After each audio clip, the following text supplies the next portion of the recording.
بچوں کو نظم کے عنوان تک لے جانے کے لیے اور ان کی کتابیں کھلوانے سے پہلے آپ ایک موزوں تمہید اٹھائیں گے، نظم کے عنوان کا اعلان کریں گے اور پھر کتابیں کھلوائیں گے۔ تمہید اٹھانے کے لیے درج ذیل نکات پیش ہیں، تاہم یہ حرف آخر نہیں ہے۔ بہتر سے بہتر تمہید کے لیے آپ کی فکری جستجو جاری رہنی چاہیے۔ درج ذیل سوالات کی مدد سے تمہید اٹھائیں۔ محترم ٹیچر، اس تمہید کے لیے میری تجویز یہ ہے کہ آپ پہلے 4 سوال جو ہے، پہلا سوال تو آپ پوچھ لیں گے کہ آپ میں سے کس کس کو پرندوں سے دلچسپی ہے۔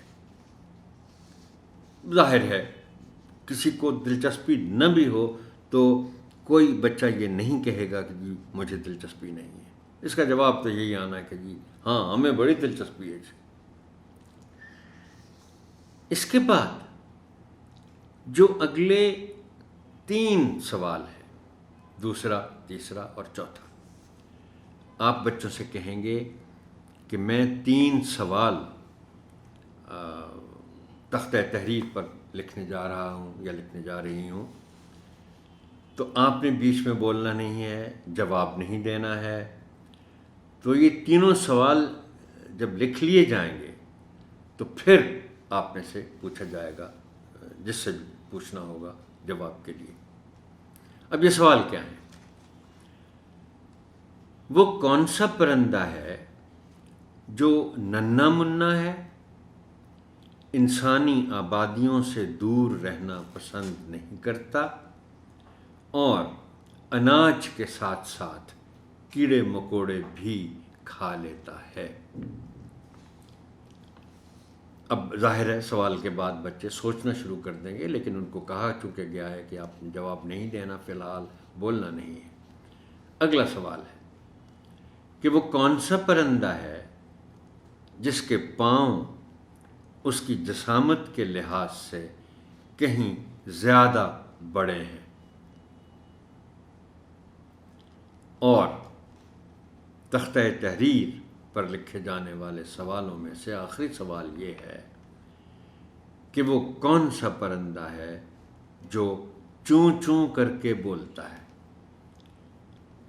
اب یہ جو آخری سوال آپ نے تختہ تحریر پر لکھا ہے، یہ چونکہ بہت واضح اشارہ ہے اس پرندے کی طرف جو اس نظم کا عنوان ہے، تو اس سوال کے بعد بچے اس کیفیت میں آ جائیں گے کہ وہ فوراً اس کا جواب دے دیں، اور اس کا جواب ظاہر ہی آئے گا کہ جی وہ پرندہ ہے چڑیا۔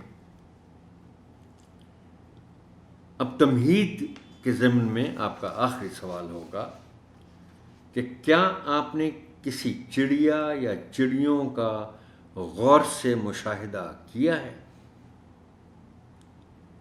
ہوا تو کم ہوگا، کہاں بچے یا ایون بڑے بھی اتنے غور سے،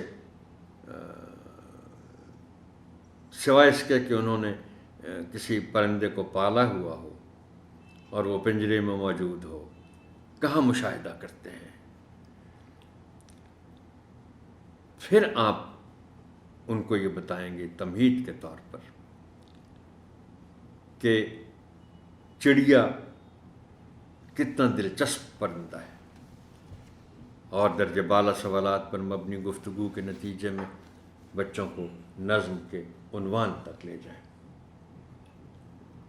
اور آپ نے چونکہ تمہیدی سوالات کے ذریعے اتنی دلچسپ گفتگو کی ہے یا بچوں سے کروائی ہے کہ ان کی ایک جستجو ذہنی طور پر ہو جائے گی کہ وہ اب نظم پڑھیں، جلدی سے دیکھیں کہ نظم میں کیا لکھا ہوا ہے۔